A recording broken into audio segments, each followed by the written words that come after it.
Bom dia, minha gente! Estamos aqui para a nossa live de hoje, nossa leitura bíblica, Números, capítulo 26. E vamos dar sequência aí à nossa leitura em ordem cronológica ao longo de 2 anos, onde diminuímos a velocidade e aumentamos a profundidade.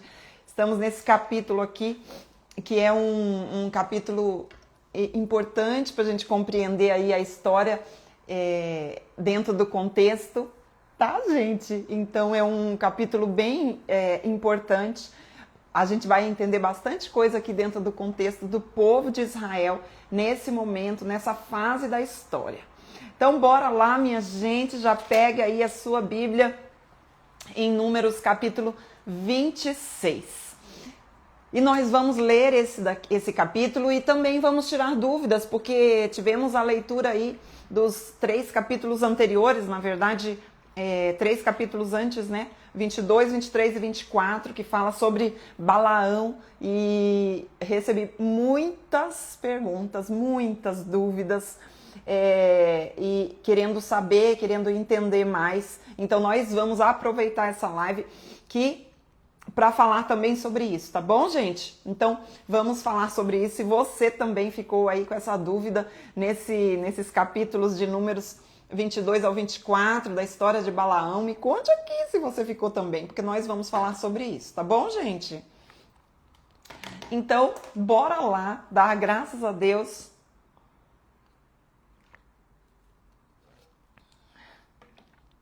Amém, Eliude, amém. Bom dia. Então, vamos lá, dar graças a Deus e iniciar a nossa leitura hoje. Tá bom, minha gente? E já envia aí esse aviãozinho. Olha aí, tá vendo? O tanto de gente que ficou, Jaine. Tanto de gente que ficou com dúvida nessa parte. E realmente, né? A gente fica questionando, meu Deus, mas o que é isso, né? Deixou, não deixou, depois virou, enfim, vamos falar sobre isso. E você pode colocar as perguntinhas aqui, tá? Na interrogação. Então vamos dar graças a Deus por esse dia.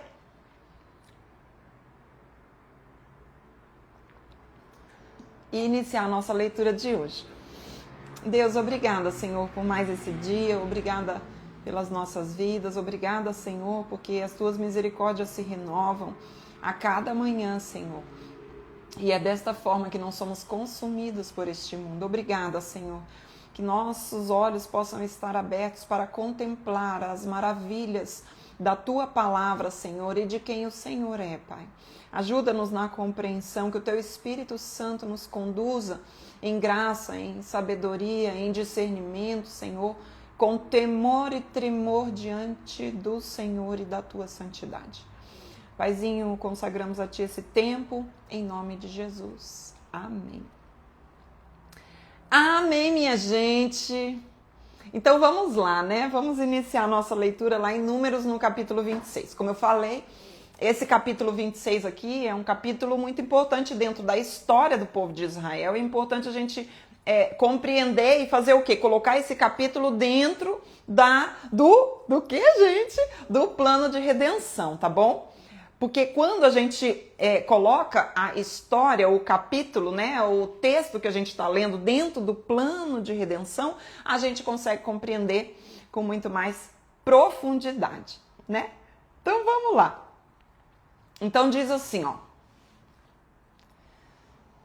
Diz assim: passada a praga, falou o Senhor a Moisés e a Eleazar, filho de Arão, o sacerdote, dizendo: levantai o censo de toda a congregação dos filhos de Israel, da idade de 20 anos para cima, segundo as casas dos seus pais. Todo que em Israel for capaz de sair à guerra, Moisés e Eleazar, o sacerdote, pois nas campinas de Moabe, ao pé do Jordão, na altura de Jericó, falaram às cabeças de Israel, dizendo: contai o povo da idade de 20 anos para cima, como o Senhor ordenara a Moisés e aos filhos de Israel, que saíram do Egito. Aí ele vai começar aqui o nome dos filhos, tá? O nome de cada um desses filhos. Então, vamos trazer aqui um contexto, né? Que a gente gosta, porque a gente não lê texto fora do contexto, e o texto fora do contexto é pretexto para heresia. Então, bora ler aqui dentro do contexto. O que estava acontecendo aqui, gente? É importante a gente compreender que esse capítulo 26 aqui, ele vem da sequência daquilo que, né, o povo estava passando desde que saiu lá do Egito. Então, o Senhor já tinha dito que esse povo vagaria pelo deserto por 40 anos, né? Então aqui nós estamos próximos aos 38 anos, em que esse povo já estava ali vagando. Então, esse capítulo é importante por quê? Porque aqui, nesse capítulo, nós vemos que o Senhor fala, levante um censo, né? Esse capítulo aqui, olha isso aqui como é sensacional para a gente começar já a nossa live de hoje. Nós vimos em Números, no capítulo 1, que Deus pede para que levante um censo. Então Deus pede para que levante um censo, para que faça a contagem do povo, aquele povo acima de 20 anos capaz de sair à guerra. Por quê? Porque esse povo herdaria a terra prometida, mas a terra prometida não estava desabitada, né? Era uma terra que existiam pessoas morando lá, então haveriam esses conflitos e ele precisava saber, né? Ele queria saber, na verdade, o número de pessoas e as pessoas habilitadas a isso. Tá? Então foi feito o censo no capítulo 1 de Números. Aquele censo que foi feito no capítulo 1 de Números, o que aconteceu? Todas as pessoas listadas ali morreram. Não tem mais nenhuma delas nesse segundo censo. Nós estamos no segundo censo. O que significa esse segundo censo? Eu vou deixar aqui as perguntinhas, gente. Escrevam as perguntinhas, eu vou tirar os comentários que eu quero atenção total aqui, tá, gente? Atenção total, gente. Olha. Então, vamos lá. Então, houve o primeiro censo em Números capítulo 1 e agora nós temos o segundo censo em Números 26 que o Senhor pede. Então, o que a gente percebe disso daqui? O primeiro censo aconteceu com aquele povo acima de 20 anos, né, habilitado para a guerra, que saíram do Egito. Olha isso, que coisa interessante. Então, aquele povo do primeiro censo foi o povo recém-saído do Egito. Fizeram o censo. Aí o que aconteceu que esse povo não entrou? Não entraram por quê? Porque desobedeceram, porque murmuraram, porque não acreditaram. Lembra? Números 13, Números 14. Então Deus disse o quê? Essa geração toda vai morrer aqui no deserto. Toda geração morre no deserto. Agora nós temos uma nova geração.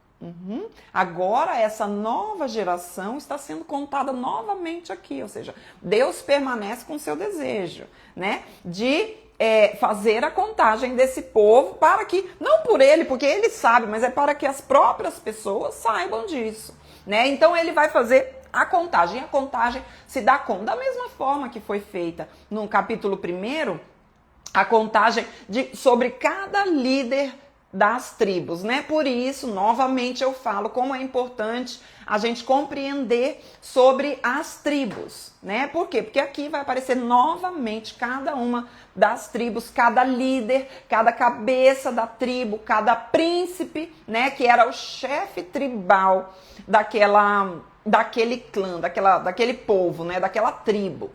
Tá bom, minha gente? Então, estamos dentro desse contexto. Já tinham se passado, então, aproximadamente 38 anos e estamos aqui neste momento da história. Ok, minha gente? E aí Deus fala, então, para ele fazer a contagem do povo. E começa aqui pelo versículo 5. Começa pelo versículo 5. Diz assim: Rúben, o primogênito de Israel, Os filhos de Ruben, de Enoque, a família dos Enoquitas, de Palu, a família dos Paluítas, de Esrom, a família dos Esronitas, de Carme, a família dos Carmitas. São essas famílias dos Rubianitas, tá? Então temos uma tribo e temos as suas famílias, ou também chamados de clãs, tá? Clãs. São essas famílias dos Rubianitas, de que foram deles contados, foram 43.730. O filho de Palu, Eliabe, os filhos de Eliabe, Neuel, Datã, Abirão. Estes Datã e Abirão são os que, olha lá, são os que foram eleitos pela congregação, com os quais moveram a contenda contra Moisés e contra Arão. Olha isso aqui, no grupo de Corá, quando moveram a contenda contra o Senhor. Lembra que nós estudamos isso no capítulo 16, eu acho, deixa eu dar uma verificada. Exato, no capítulo 16, tá? Se você está anotando, coloque aí então que esse versículo fala sobre o capítulo 16 de Números, sobre a rebelião de Datã, Abirão e Corá, tá bom? Quando a terra abriu a boca e os tragou com Corá, morrendo aquele grupo. Quando o fogo consumiu 250 homens e isso serviu de advertência. Circule aí. Isso, circule aí. Eu vou até circular aqui na minha Bíblia porque não está. Isso serviu de advertência, tá? Então a gente vê o propósito pelo qual aquilo aconteceu ali, a advertência. Mas os filhos de Corá não morreram. Os filhos de Simeão, agora a gente já viu os Rubeanitas, agora vamos para o Simeão, tá? Segundo as suas famílias, de Nemuel, a família dos Nemuelitas, Jamim, a família dos Jaminitas, de Jaquim, a família dos Jaquinitas, de Zera, a família dos Zeraitas, de Saul, a família dos Saulitas, tá? São estas famílias dos Simeonitas, num total de 22.200. Estamos no versículo 14 de Números, capítulo 26. Se você tiver dúvida, coloque ali na interrogaçãozinha, tá bom, gente? Porque eu vou tirar os comentários para a gente ter maior atenção aqui, mas bote ali as suas dúvidas que no final da live nós vamos falar sobre isso. Os 15. Os filhos de Gade, segundo as suas famílias, de Zefon, a família de Zefonitas, de Águia, a família dos Agitas, de Suni, a família dos Sunitas, de Osni, a família dos Osnitas, de Eri, a família dos Eritas, de Arodi, a família dos Aroditas. Olha isso aí, gente. Vocês estão vendo? Cada nome tem a sua família, o seu clã, né? Da família do... Aí tem o nome e tem o nome da família, né? Família, aí, de Areli, a família dos Arelitas. Tá vendo, gente? Bota um Itas aí no final do teu nome que você vai ver qual que era o nome da família que ia ser, né? Do Marcelo, meu marido, dos Marcelitas. Ai, gente, tá bom. Volta, fecha parênteses, vamos voltar. São essas famílias dos filhos de Gade, segundo os que foram deles contados, num total de 40.500. Os filhos de Judá, e Onã, mas e Onã morreram na terra de Canaã. Assim, os filhos de Judá foram segundo as suas famílias de Selá, a família dos Selaitas, de Pérez, a família dos Perezitas, de Zera, a família dos Zeraitas. Os filhos de Pérez foram de Esrom, a família dos Esronitas, de Amu, a família dos Amulitas. Você acha que eu vou pular, gente? Vá dizer que se a gente não estivesse fazendo essa live, você não pulava isso daqui tudo. Não, você não vai pular, não. Porque se Deus colocou aqui, é importante. Se o teu nome estivesse aqui, você estava lendo o texto, né? Então, o que a gente tem que fazer? A gente tem que ler o texto, todo o texto bíblico, sabendo que todo ele é importante, né? E se o Senhor colocou aqui, é porque nós devemos sim ler e não pular, né? É o que a gente está fazendo. São estas as famílias de Judá, segundo os que foram deles contados, num total de 76.500. Gente, e vai ter uma cereja nisso aqui hoje, que vocês não estão acreditando. Os filhos de Issacar, segundo as suas famílias, foram de Tola, a família dos Tolaitas, de Puva, a família dos Puvitas, de Jazube, a família dos Jazubitas, de Sinron, a família dos Sinronitas. Como que é o nome da tua família? Fala aí. Não dá para comentar, né? Mas pensa aí, como que é o nome da tua família? São essas famílias de Issacar, segundo os que foram deles contados. Estão vendo? Então aqui estão aparecendo cada um dos 12 filhos de Jacó, que faz parte das 12 tribos de Israel, né? Que Deus muda o nome de Jacó para Israel, né? Então esse é o povo de Israel, que é formado por essas 12 tribos, né? Então aqui a gente está vendo que ele sempre conecta com o nome daqueles filhos de Jacó, lá de Gênesis no capítulo 29, 30, que nós já estudamos, tá bom, gente? Então, versículo 26, de Números 26, diz assim: os filhos de Zebulon, segundo as suas famílias, foram Sered, a família dos Sereditas; de Elon, a família dos Elonitas; de Jalel, a família dos Jalelitas. São essas famílias dos Jebolonitas, segundo os que foram deles contados, num total de 60.500. Os filhos de José, segundo as suas famílias, foram Manassés e Efraim. Como é bom a gente estudar, né? Nós já estudamos isso aqui, gente. Não dá, gente. Isso é sensacional demais. É maravilhoso demais quando a gente lê e daí vem na nossa memória aquilo que nós já estudamos. Isso é maravilhoso demais. Os filhos de Manassés, então José teve os 2 filhos que deu origem a 2 tribos, né? Então Manassés e Efraim. Os filhos de Manassés foram de Maquir, a família de Maquiritas; de Maquir gerou Gileade; de Gileade, a família dos Gileaditas. São estes os filhos de Gileade, de Gezer, a família dos Gezeritas; de Eleque, a família dos Elequitas; de Asriel, a família dos Asrielitas; de Siquém, a família dos Siquemitas. Meu Deus, eu não tô acreditando, gente! De Semida, a família dos Semidaitas; de Éfer, a família dos Eferitas. Gente, eu fico tão feliz da gente estar aqui nessa manhã de quinta-feira, fazendo uma leitura dessa, com tanta gente. Meu Deus, gente, que calor que tá ficando aqui. Porém, Zelofeade, filho de Éfer, não tinha filhos. Senão filhos. Os nomes das filhas de Zelofeade foram Macla, Noa, Ogla, Milca e Tirza. Isso aqui a gente vai ver no capítulo seguinte, mais a fundo. Versículo 34 diz assim: são estas famílias de Manassés. Os que foram deles contados foram 52.700. São estes os filhos de Efraim, segundo as suas famílias. De Sutela, a família de Sutelaitas; de Bequer, a família dos Bequeritas; de Tan, a família dos Tanitas; de Herã, filho de Sutela; de Herã, a família dos Heranitas. São essas famílias dos filhos de Efraim, segundo os que foram deles contados, num total de 32.500. São estes os filhos de José, segundo as suas famílias.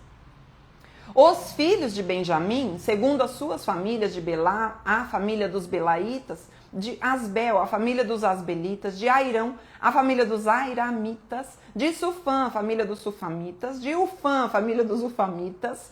Os filhos de Belá foram Arde e Naamã; de Arde, a família dos Arditas. Imagina a família dos Arditas.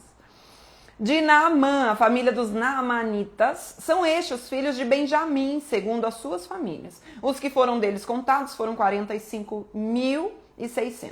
São estes os filhos de Dan, segundo as suas famílias. De Suão, a família dos Suamitas.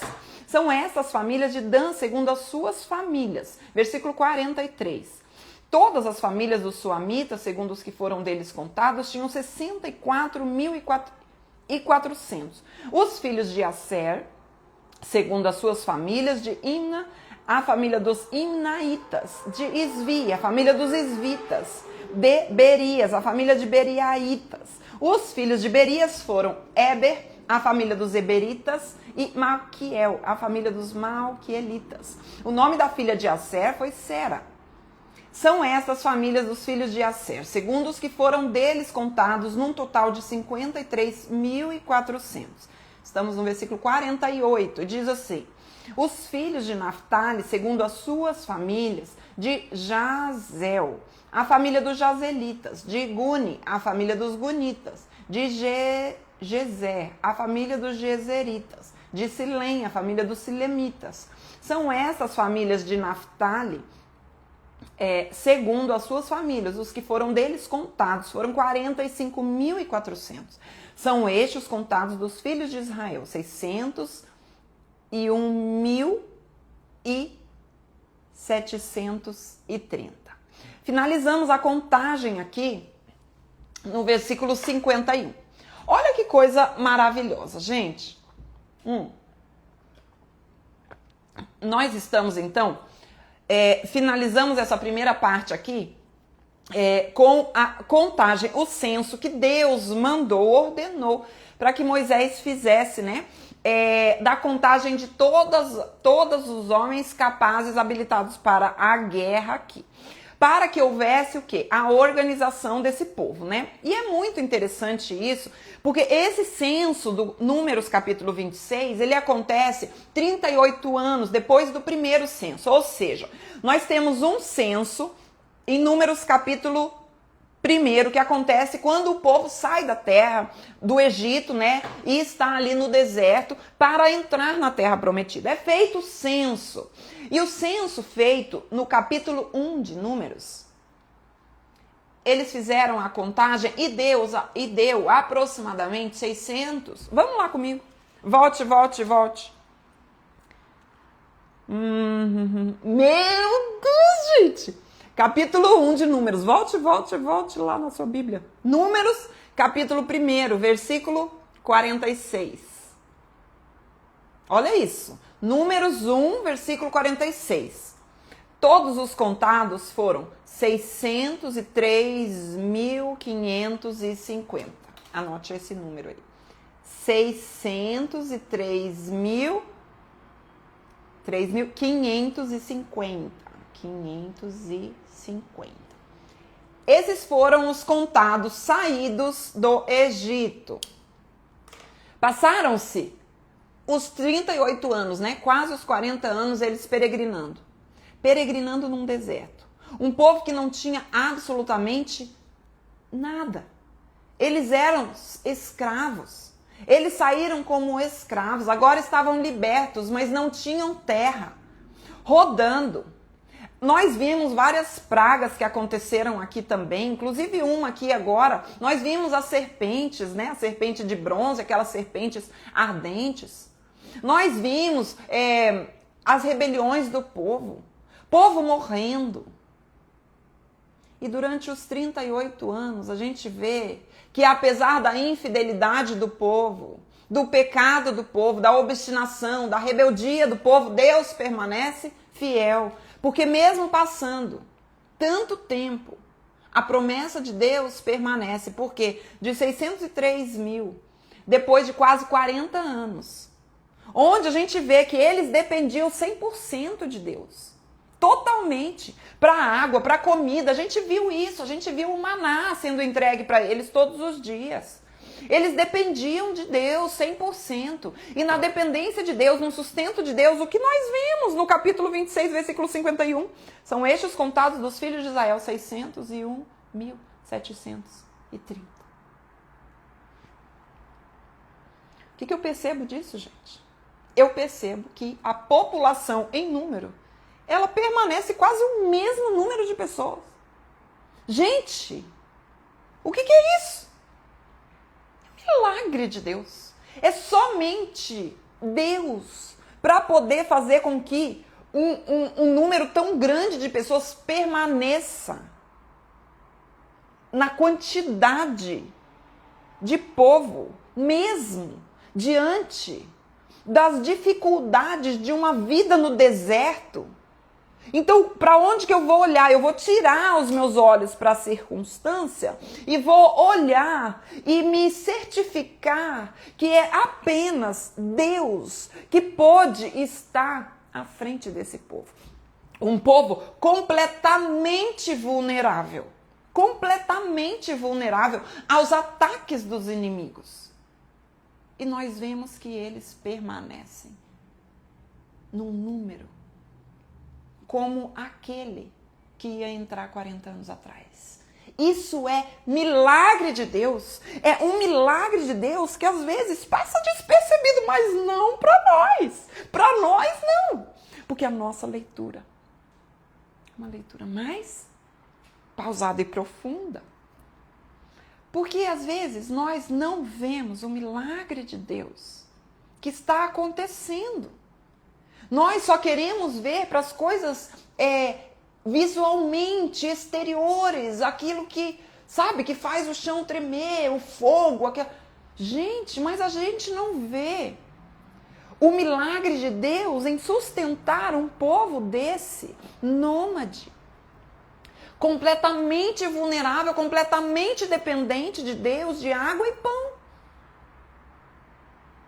Isso é milagre. E está aqui a contagem. E eu percebo que essa contagem não é para Deus, gente. Não é para Deus. Deus sabia exatamente quem era. Eu vejo que essas contagens, eu chego aqui nesse versículo 51, vendo que essa contagem é para o próprio povo. É para o próprio povo observar e ver que Deus mesmo sustentou. Porque há 40 anos atrás eles fizeram essa contagem e mesmo tendo passado pelas dificuldades do deserto, Deus permaneceu sustentando esse povo com a destra do seu poder. Meu Deus do céu, meu Deus do céu. Se você está aqui hoje, se eu estou aqui hoje, é porque o Senhor tem nos sustentado. Apesar dos desertos que temos vividos. Apesar, se nós estamos aqui hoje, é porque o Senhor tem nos sustentado. Meu Deus.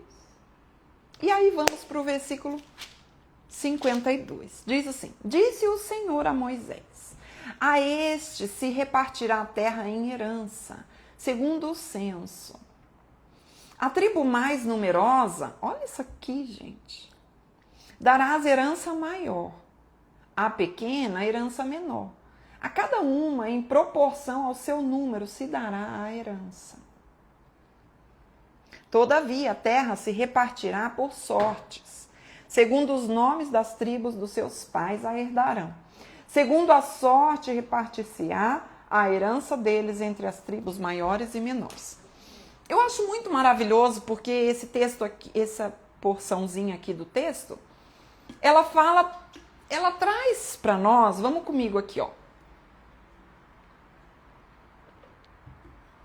Ela traz para nós, como assim, os critérios que Deus traz sobre a herança que ele tem para esse povo. Olha que interessante. O primeiro critério que a gente vê aqui é sobre a justiça da quantidade de pessoas por tribo, né? Se é uma tribo mais numerosa, a parte da terra vai ser maior para aquela tribo. Olha o que Deus faz, hein? Então, ele fala assim, ó, vocês vão contar, e é o seguinte, eu vou fazer a distribuição das terras em 2 critérios. Primeiro, sobre a quantidade de vocês, de números de pessoas vão herdar, né? A tribo mais numerosa vai herdar uma terra, uma porção maior da herança. Todos vão receber, né? Então, ele vai fazer esse critério aqui. E aí, o segundo critério, olha só, todavia a terra se repartirá por sorte, segundo os nomes das tribos dos seus pais.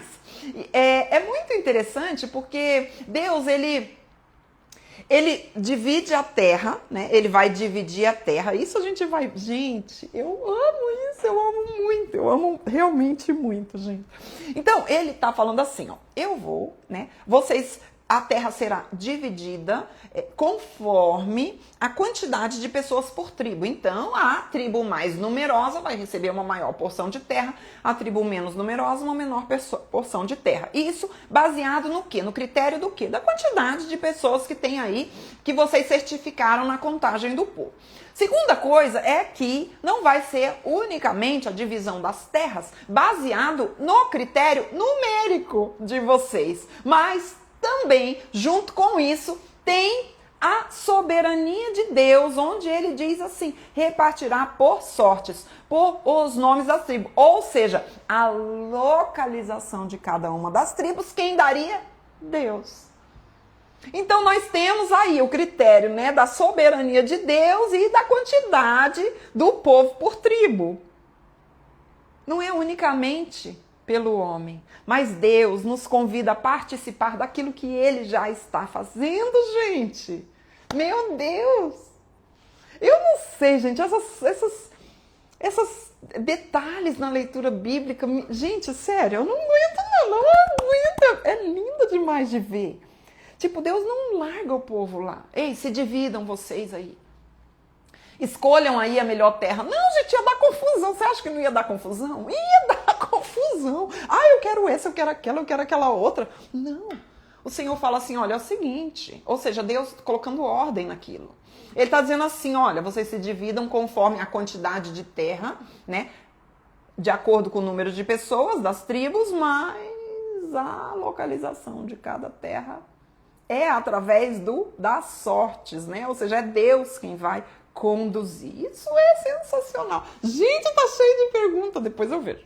Vamos continuar, versículo 57. Bota lá as perguntinhas, gente. Diz assim, são estes que foram contados dos levitas segundo as suas famílias. De Gerson, a família dos Gersonitas de Coate, a família dos Coatitas de Merari, a família dos Meraritas. São estas famílias de Levi, a família dos Libnitas, a família dos Hebronitas, a família dos Malitas, a família dos Musitas, a família dos Coreitas. Coate gerou a Anrão. A mulher de Anrão chamava-se Joquebede, filha de Levi, a qual lhe nasceu no Egito. Teve ela de Anrão a Arão, Moisés, Miriam e irmã deles.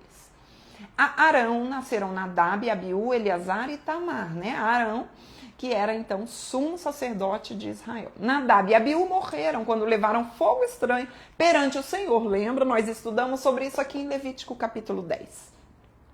Os que foram deles contados foram 23 mil, todos homens de idade de 1 mês para cima, porque estes não foram contados entre os filhos de Israel, porque lhes não foi dada herança com os outros. São estes que foram contados por Moisés e o sacerdote Eleazar, que contaram os filhos de Israel nas campinas de Moabe, ao pé do Jordão, na altura de Jericó. Entre estes, porém, nenhum houve dos que foram contados por Moisés e pelo sacerdote Arão, quando levantaram o censo dos filhos de Israel no deserto do Sinai.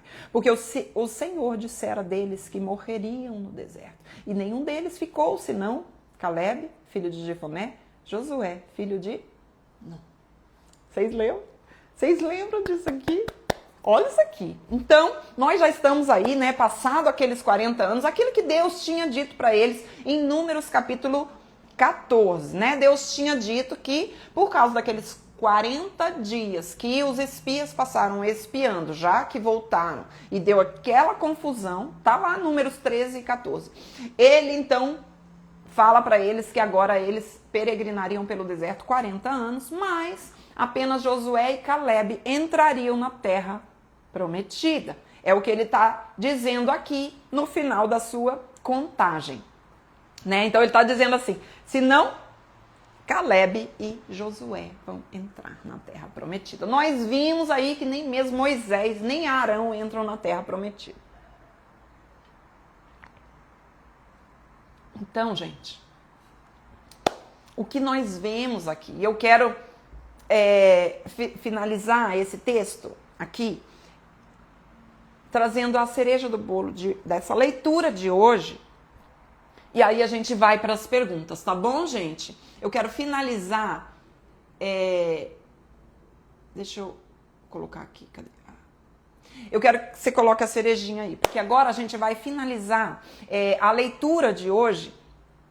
Nós vamos finalizar com a cereja do bolo, né? Então, bota a cerejinha aí. Então, nós já vimos aqui que essa contagem aqui, né, esse censo aqui se dá depois dos quase 40 anos, tá? Mais pertinho aí, lá pelos 38 anos, depois de que o Senhor falou para eles lá no começo, quando eles saíram do Egito. Então, passaram-se todos esses anos, nós já vimos aí que esse povo foi contado novamente e que a gente vê o milagre de Deus em sustentar esse povo por quase 40 anos, né? Sendo que dentro da contagem do povo é praticamente o mesmo tanto de gente. Isso gente, é um milagre sobrenatural de Deus, né? Onde ele quer mostrar para o povo, e não para ele mesmo, porque ele sabe, mas ele quer mostrar para o povo, né, que Deus é quem sustentou esse povo, mesmo sendo um povo tão vulnerável.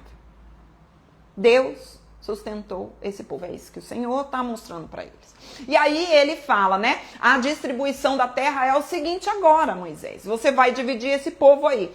Primeiro, de acordo com a quantidade de gente por tribo, você vai dar a porção das terras. E segundo, que vai ser por sortes, ou seja, o meu dedo vai estar aí, tá bom? O meu dedo vai estar aí aonde? Na localização de cada uma das tribos. Tá, gente? Isso gente, quando a gente lê assim, daí a gente vê que, claro, o Senhor já estava colocando aonde? Jerusalém, né? Depois a gente vai ver lá para frente, Judá, a tribo de Judá, aonde ela fica localizada, qual é a capital dela depois, gente. Jerusalém. Gente, é sensacional, tá? Então nós vimos aí esses dois critérios aí de Deus, vimos todo esse censo. E agora eu quero ir para a cereja do bolo da leitura de hoje, para a gente começar aqui nas perguntas e finalizar esse conteúdo de hoje, tá? Então deixa a cordinha aí e vamos lá para Efésios. Efésios. Eu não tô aguentando. Efésios, capítulo 1. Bora lá, minha gente, bora lá para lá. Efésios 1. Eu não sei, gente. A gente pode fazer um dia de ler a Bíblia. A gente fica lendo aqui sem tempo. Sem tempo. Não vai nem ficar salvo. A gente fica fazendo a leitura. Esses dias eu tinha viajado, estava eu com a minha filha. Um capítulo. Eu falei para ela. Eu fiquei lendo, meditando naquele capítulo, estudando aquele capítulo, 4 horas. Um capítulo. Gente, não dá. É sensacional demais. Pois bem, vamos para Efésios no capítulo 1 e vamos para o versículo 11. A live da mansidão. A gente vai fazer, tá, gente? Eu não consegui por causa da viagem mesmo, mas eu vou fazer a live da mansidão, tá bom, gente? Eu vou ver quando que a gente vai conseguir fazer, gente. Tá bom? Mas eu vou fazer sim, porque, nossa, muita gente. Então vamos para a cereja do bolo de hoje, Efésios capítulo 1, versículo 11. Olha aí, ó. Viu? Bora fazer assim, sem tempo, gente. Então diz assim, ó. Aqui nesse Efésios, no capítulo 1, a gente vai ver sobre a bênção do Senhor, né? E diz assim, ó. Nele digo, dentro desse capítulo, que é maravilhoso, ele diz, nele digo, no qual fomos também feitos herança, predestinado segundo o propósito daquele que nos fez todas as coisas, conforme o conselho da sua vontade. O Senhor nos fez herança nele, gente. Agora, para finalizar, capítulo 1 de Colossenses 1, versículo 12, e a gente vai deixar eu vou deixar dois versículos para a gente finalizar o texto de hoje. Colossenses 1, versículo 12, diz assim, ó. Dando graças ao Pai, que vos fez idôneos à parte que vos cabe da herança dos santos na luz. Minha gente, nós também temos uma herança. Nós também temos uma herança. Não é a terra de Canaã como eles tinham, mas é a Nova Jerusalém. Aos santos da luz, como ele diz em Colossenses. Nós também, como esse povo foi contado, foi nominado, nós também temos o nosso nome no livro da vida. Para aqueles que creem pela fé, herdarão essa terra, que não é uma terra visível, uma terra aqui, não. Mas é a herança celestial de Deus. Nós, nominados, chamados pelo nome, com o nome inscrito no livro da vida, onde Deus também vai citar os nossos nomes. Agora entra na sua cidade celestial, na cidade que o Senhor está preparando, desde antes da fundação. Nós somos a herança dele e ele é a nossa herança. Gente, que coisa mais linda! Então a gente vê que nesse momento da história, o que está acontecendo em número 26? Em números 26 está acontecendo aquilo que é sombra.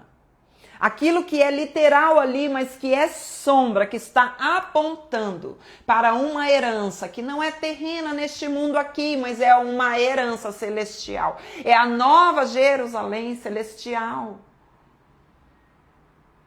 E que assim como aquele povo foi contado, foi nominado, aqueles que herdarão essa terra também estão inscritos no livro da vida.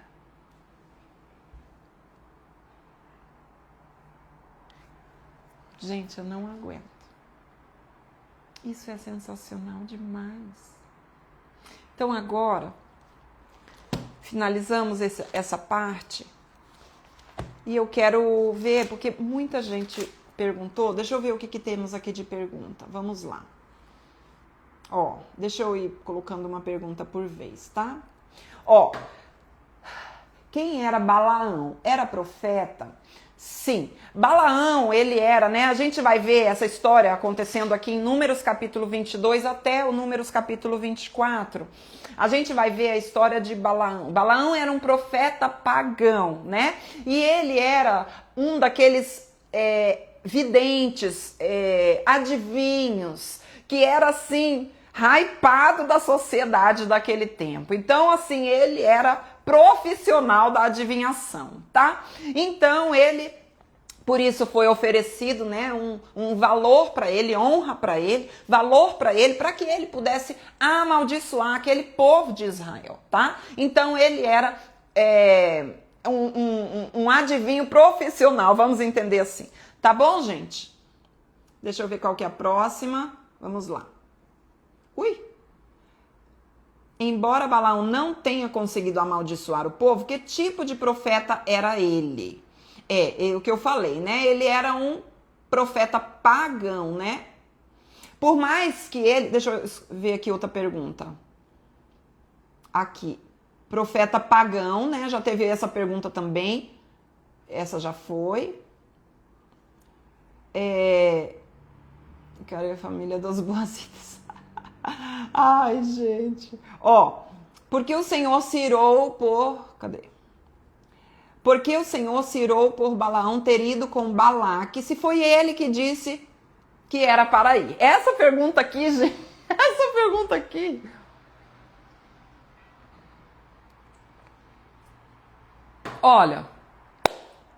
Olha só essa pergunta aqui. Por que o Senhor se irou por Balaão ter ido com Balaque, se foi ele que disse que era para ir? Então vamos voltar lá ao texto, que começa ali, ó. Vamos ler aqui alguns versículos, tá? Vamos ler o versículo, o capítulo. Deixa eu ver aqui, ó. 22, versículo 12, tá? Eu vou procurando os versículos aqui, a live de números 26 já se encerrou, já dei até a cereja aqui, tá? Agora a gente vai tirar dúvidas sobre a história de Balaão, tá? Que aconteceu aqui nas leituras anteriores de números 22 ao 24.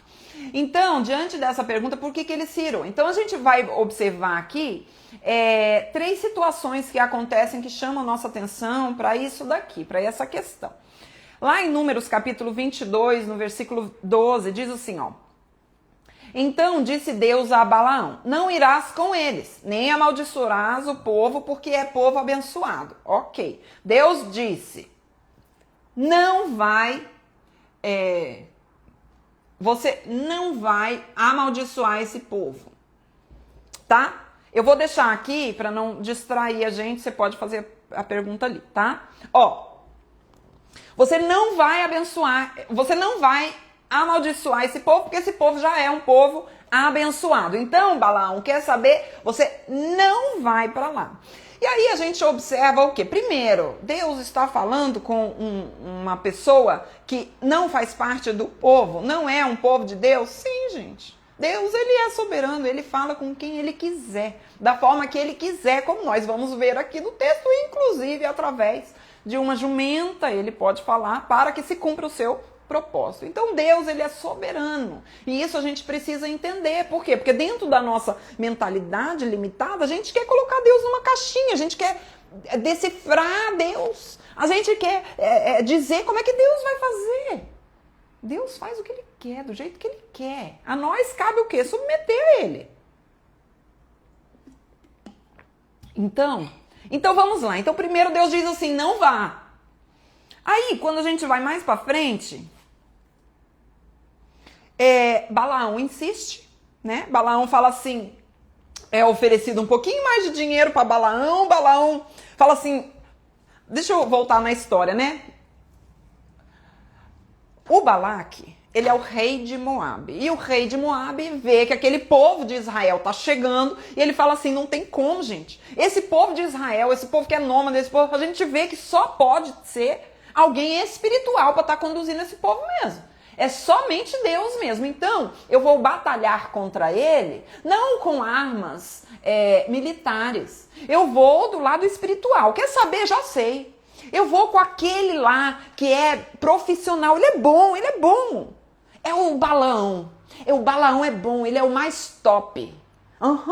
Ele é o que tem mais seguidor nas redes sociais. É ele mesmo que eu vou pegar.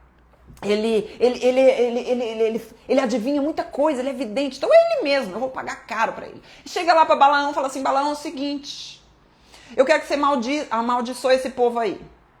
Aí ele vai lá, fala assim, então deixa eu perguntar pra Deus, porque Deus é o Deus desse povo, deixa eu perguntar pra Deus. Deus diz assim, não vai não, Balaão, não vai não, porque não tem como amaldiçoar um povo que é abençoado. Ele volta pra Balaque e fala assim, Balaque, é o seguinte, tem como amaldiçoar esse povo? Não. Não tem como, Deus disse que esse povo é abençoado, então esquece, não tem jeito. Eu até faço as minhas mandingas, mas com esse povo não dá não. Aí Balaque diz assim, ó, não, eu aumento a oferta. Eu aumento a oferta, eu triplifico tudo. Eu triplico tudo. Não, eu aumento a tua honraria, eu faço tudo, mas você tem que fazer isso pra mim. Você é o cara, você é o melhor que tem. Ele já tinha escutado, não vá. Ele, não, então deixa eu ver aqui, né? Por quê? Porque a inclinação do coração dele. Deixa eu ver então. Então eu vou fazer o seguinte, eu vou dar uma perguntadinha mais. Vai que o Senhor mudou de ideia. Ele vai lá e pergunta para Deus. E aí o Senhor diz assim para ele, ó. Versículo 20 do capítulo 22 diz assim, veio, pois, o Senhor a Balaão de noite e disse, se aqueles homens vieram chamar-te, levanta-te e vai com eles. Todavia farás somente o que eu te disser. Aí o Senhor está dizendo para ele assim no versículo 20 do capítulo 22 de Números. Quer saber? Vai. Vai com eles. E aí a gente pensa assim, ué, como assim? O Senhor tinha dito não vai, agora está dizendo vá com eles. E aí depois, versículo 21, aí o Balaão resolve ir.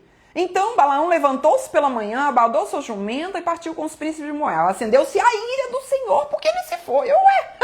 Gente, que confusão é essa? Primeiro Deus diz, não vá. Depois Deus diz, vá com eles. E aí quando ele vai, o menino vai, Deus se ira. Que negócio é esse? Essa é a grande dúvida. Pois é, gente. Agora, eu quero te dizer uma coisa. E eu quero trazer isso daqui para uma situação, para um contexto da nossa vida. Né? Se você é mãe, se você é pai, se você é filho, né? Se você é filha. Você sabe que, às vezes, o filho pede para a mãe assim, ó. Mãe, deixa eu ir em tal lugar. Aí a mãe diz assim, não. Por quê? Por que não? Não quero que você vá lá. Não, volta tarde, eu não quero. Aí o que o filho faz? Insiste. Insiste. Aí a mãe fala o quê? Tá bom, então vai. Então vai. Gente, isso aqui é trazendo para um contexto nosso. Então vai. O filho vai e faz o quê? Volta tarde. Aí o que a mãe faz? Se ira, fica com raiva. Eu falei que não era pra você ir. Hã? Isso numa mentalidade limitada de nós, eu quero trazer essa situação para dentro do nosso cotidiano. Para que eu olhe para essa história e não veja como uma coisa assim, ai, Deus disse isso, depois Deus disse aquilo. Não, gente. Então eu começo a compreender o quê? Que existe uma verdade, uma vontade de Deus, que é a vontade soberana dele, que ele vai fazer com que aconteça o que ele quer. É a vontade soberana de Deus.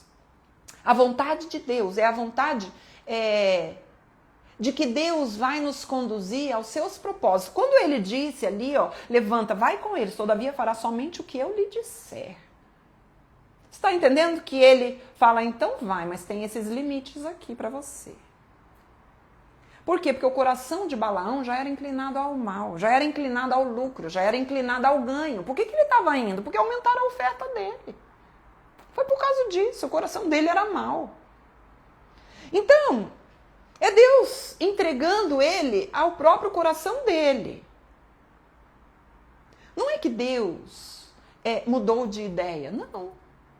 Tanto que a gente vai ver, pelo final e pelo resultado dessa história, que ele não chega lá e amaldiçoa. Pelo contrário, ele abençoa. O próprio Balaque fala, sai daqui, menino! Porque eu chamei você, paguei caro, né? Eu ia pagar caro para você. E você, ao invés de amaldiçoar, você está abençoando esse povo? Por quê? Porque os desígnios de Deus permanecem. Ele é fiel, apesar da infidelidade do coração do homem. Então, gente, eu preciso entender isso. Vocês entendem isso, gente? Ó, deixa eu ver se tem mais pergunta. Ó, vocês entenderam isso? Vocês entenderam, gente? Ó, deixa eu botar aqui, tá? Para vocês me dizerem se vocês entenderam isso. Então, assim, a gente vai ver que Deus vai conduzir toda a história conforme a sua vontade, apesar do homem, né? E aí a gente vai ver qual é o resultado de Balaão e qual é o resultado, né, de tudo aquilo que estava acontecendo. Então, não é que Deus mudou de ideia, não, Deus permanece na sua ideia. Qual? Abençoar o povo. Não tem como amaldiçoar aquele povo. Então, por mais que Balaão vá, se ira, porque Deus fala, meu Deus, ele vai, mas ele não muda de ideia. Não tem como. Deus permanece sendo Deus. Ele permanece soberano em tudo isso. Tá? Então, ó, outra pergunta aqui, vamos ver. Ó, deixa eu ver. Mesmo sendo profeta... O que é, gente? Não tenho conseguido amaldiçoar. O tipo de profeta ele era, já falei. Ó, quem era Balaão, já falei. Quem mais, gente? Eu me perdi na parte de Corá. Tá, essa daqui eu já falei também. Se ele era pagão, aqui ó. Se ele era pagão, por que Deus usava? Pois bem, gente, Deus usa tudo e todos para o seu propósito, né? Porque Deus, ele é soberano. Então, isso é muito importante. Vejam, Deus usou o endurecimento de Faraó, do coração de Faraó. Deus usou, inclusive, uma jumenta para falar, né? Então, Deus, ele usou. Ele usa quem ele quer, no momento que ele quer, para cumprir a sua palavra. Tá bom, gente? Então, Deus faz o que ele quer. E aí a gente já vê, inclusive, né, a própria jumenta falando. Tá bom? Então, ele faz aquilo que ele quer. O que é isso aqui, gente? O que é isso aqui? Deixa eu ver. Balaão teve participação, sugeriu na ida das filhas de Moabe ao acampamento de Israel para corromper o povo. Perfeito. Isso aqui aconteceu também, tá, gente? Ó, nós vamos ver, inclusive, Balaão teve participação, sugeriu na ida das filhas de Moabe ao acampamento de Israel para corromper o povo. Eu vou finalizar com essa, tá? vou finalizar com essa pergunta. A gente vai ver que o Balaão, ele tinha o quê? O coração inclinado para o mal, para a corrupção, para a sedução, para o ganho, para o lucro. Né? Essa era a inclinação do coração dele. A gente já vai ver no capítulo 25. Olha isso aqui. No capítulo 25, a nossa leitura de amanhã, e já respondendo a essa pergunta aqui da Andréia, diz assim, ó. Habitando Israel em Sitim, começou o povo a prostituir-se com as filhas dos moabitas. A gente vai observar que isso aqui é justamente aquilo que Balaão incita no povo, que é o quê? É a idolatria e a prostituição. Essa é, como nós vamos ver nos textos bíblicos, a doutrina de Balaão. Qual é a doutrina de Balaão? É justamente isso, é misturar o quê? O coração, a inclinação do mal do homem com a idolatria, a prostituição, né? E essa é a doutrina de Balaão. E foi o que ele fez. Às vezes não é a parte externa, porque na parte externa o povo foi abençoado, mas por dentro o povo estava o quê? Se corrompendo. Aquilo que o Balaão estava incitando no povo. Olha, vamos lá para 2 Pedro, só para finalizar isso, essa pergunta. 2 Pedro, capítulo 2, versículo 15. Olha isso aqui, gente. Diz assim, e vamos para o livro de Judas também, tá? E daí a gente já encerra, tá, gente? Diz assim, ó. 2 Pedro, capítulo 2, versículo 15, diz assim: abandonando o reto caminho, se extraviaram seguindo pelo caminho de Balaão, filho de Beor, que amou o prêmio da injustiça. Vocês estão vendo? O que é isso aqui? É o caminho de Balaão. Estava atrás do quê? Do prêmio, do lucro. E não da presença, e não da bênção do Senhor.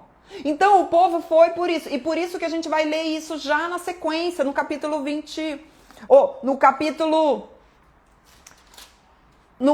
25, né? No capítulo na sequência da história de Balaão. Então, é o quê? É um povo que vai atrás do lucro, é um povo que vai atrás do ganho, tá? Então esse é o problema. E vamos lá para Judas, passe um bocadinho aí para frente. Lá no livro de Judas, né? Na epístola de Judas, um capítulo apenas. Então nós vamos para o versículo 11. Meu Deus do céu, gente, olha isso aqui. Diz assim, ó: ai deles, porque prosseguiram pelo caminho de Caim, movidos de ganância, se precipitaram no erro de Balaão, movidos de ganância, e pereceram na revolta de Corá. Então a gente vê que existe essa doutrina que é levada ao coração do homem pela ganância, por aquilo que ele pode ter e querer. Né? Então passe um bocadinho, vá lá para Apocalipse agora para a gente encerrar essa história.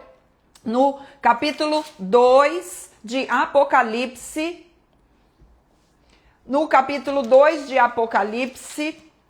a gente vai ler o versículo. Deixa eu achar.